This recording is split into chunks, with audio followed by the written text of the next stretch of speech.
일단 점수부터 보세요. 걸으실 분들은 걸으시면 됩니다. 어떤 말을 해도 그저 빨간불 들어온 게임에 호의적인 반응을 기대할 수는 없겠죠. 그렇다고 해서 옹호할 생각도 없습니다. 전 분명히 팩트만 말씀드리겠습니다. 공식 한글이 지원되지 않고 로그라이크라는 장르를 감안해도 매우 단조로운 게임이지만 타격감 하나는 기가 막힌 게임이었다고 말이죠.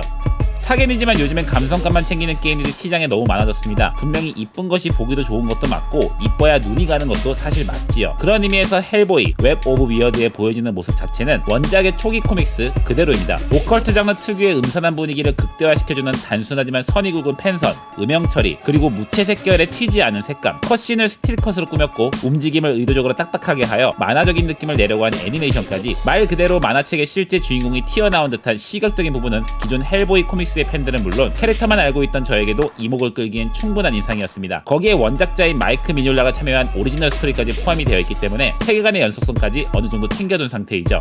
게임은 기본적으로 버터플라이 하우스라는 거점을 기준으로 게이트에 뛰어들면 나오는 던전을 탐색하는 로그라이크 방식의 게임입니다. 정확히는 로그라이트, 그것도 아주 라이트한 게임에 가까워요. 튜토리얼을 제외하고는 4개의 게이트가 있고 각 게이트는 1회차 기준으로는 2개의 차원 형태로 구성되어 있습니다. 하나의 게이트를 클리어할 때마다 스토리 라인이 진행되는 방식이며 총 4개의 게이트를 클리어하게 되면 스토리 진행상 게이트들이 리셋이 되는데 다시 첫 번째 문으로 이동하게 되면 그때부터는 3개의 차원을 플레이하고 마지막 차원이 있는 기계장치를 파괴하는 페이지가 추가됩니다. 이런 식으로 다시 한번 4개의 기계장치를 파괴하면 최종 던전이 열리는 형태죠. 클리어 후엔 모든 게이트들이 초기화가 되지만 각종 제한사항들이 추가되고 강력한 적들이 추가되는 하드코어 모드가 활성화됩니다. 그리고 로그라이크 대부분이 그러하듯 던전에서 죽게 되면 현재 진행 상황이 리셋이 되는데 클리어한 던전은 그대로 남아있는 바로 이전 상태로 다시 돌아오기 때문에 재도전에 대한 부담이 적습니다. 영구적인 캐릭터의 스탯을 올려주는 구슬이나 던전 안에서 사용할 수 있는 화폐들이 꽤 넉넉하게 지급이 되고 역시 던전에서 활성화시킬 수 있는 패시브 스킬 또한 마이너스 옵션들이 없기 때문에 어떤 걸 장착해도 무난한 게임 플레이가 가능해지죠. 그래서 전체적인 게임 플레이는 시스템만 익숙해진다면 6시간이면 무난하게 클리어가 가능한 게임이에요.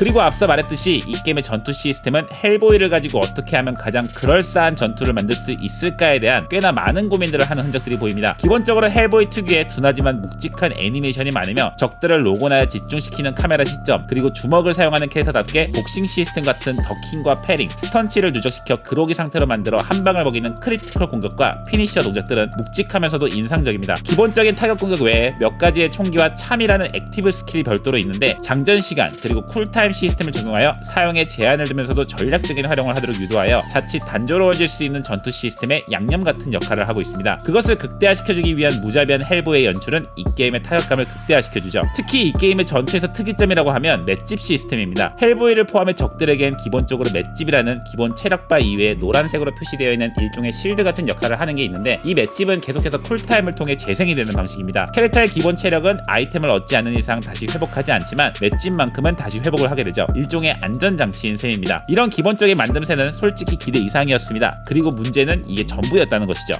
만약에 전투 시스템과 로그라이크 레벨들이 조화롭게 작동되었다면 그것은 꽤나 그럴듯한 게임이었을 겁니다. 아니, 그래야만 했던 게임이었습니다. 앞서 영상 초반에 요즘은 감성감만 챙기는 게임들이 너무 많아졌다고 말했는데 이 게임도 그들 중 하나입니다. 연출과 미술에서 만족스러운 인상이었지만 게임 자체는 사실상 지루하고 단조로운 플롯이 유지되기 때문이죠. 여담으로 영상을 편집하면서 가장 버거울 때가 시각적으로 쓸만한 다양한 상황이 없을 때인데 이 게임이 딱 그렇습니다. 4개의 게이트라고 해도 사실상 테마와 등장하는 적들만 조금씩 다를 뿐 게임 진행 방식은 다를 게 전혀 없으며 랜덤 던전이라고 할지라도 스테이지만의 독창적인 기믹이 없기 때문에 던전 탐험의 즐거움이랄 것 역시 존재할 리가 만무하죠. 그저 방에 들어가서 적들을 잡고 다음 방을 연다. 그게 귀찮으면 적들을 피해 방을 넘긴다. 시작부터 끝까지 같은 행위를 반복하는 인상이 너무 강해요. 앞에 말했던 성장형 아이템을 후하게 준다는 항목 또한 로그라이크 특유의 긴장감을 떨어뜨리는 요소이기에 오히려 장르적 접근으로 따지면 마이너스인 점이죠. 이 말을 돌려 말하면 약간의 반복 작업으로도 캐릭터를 쉽게 키울 수 있다는 소리거든요. 특히 제가 이해할 수 없었던 부분은 적들의 배치인데 하나의 방 안에 들어가게 되면 중대형급 적들과 잡몹들이 함께 나오게 되는데 사실상 여기서의 잡몹들은 고기방패인 수준입니다. 이게 무슨 말이냐면 상대를 아예 할 필요가 없어요. 중대형급 적에게만 포커스를 맞춰 상대하여 처리하고 나면 이 잡몹들은 따로 처리하지 않아도 알아서 소멸됩니다. 맷집을 회복하기 위한 아이템을 떨구기 때문에 아주 가끔 욕이 날 때가 있긴 하지만 소멸할 때도 아이템을 떨구기 때문에 냉정하게 말해서 거추장스러운 오브젝트인 셈이죠. 물론 후반부로 가면 조금 더 귀찮게 할 때가 있긴 하지만 중대형급 적들을 잡으면 소멸된다는 건 공통사항입니다. 그냥 존재할 필요가 없는 요소입니다. 게임 특유의 좁은 시점을 더 비좁게 만들 뿐이었어요. 그러니 이럴 거면 뭐하러 로그라이크 장르를 사용했을까 싶었습니다. 그냥 데빌 메이크라이 같은 선형적인 슬래시 액션 장르로 만들어도 충분했을 텐데 말이죠. 시나리오가 꽤 괜찮았으니 말입니다.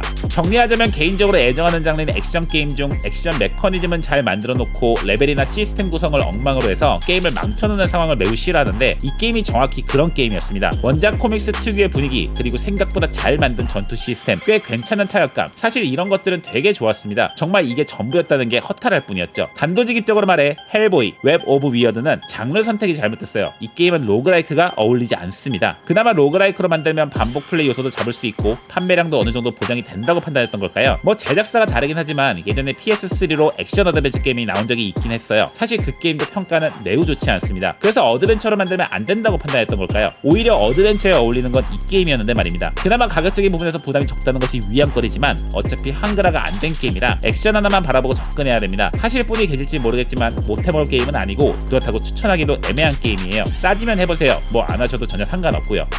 아무튼 오늘 리뷰는 여기까지며 다음에도 더 재밌는 영상으로 찾아뵙겠습니다. 영상 마무리하도록 하겠습니다. 시청해주셔서 감사합니다.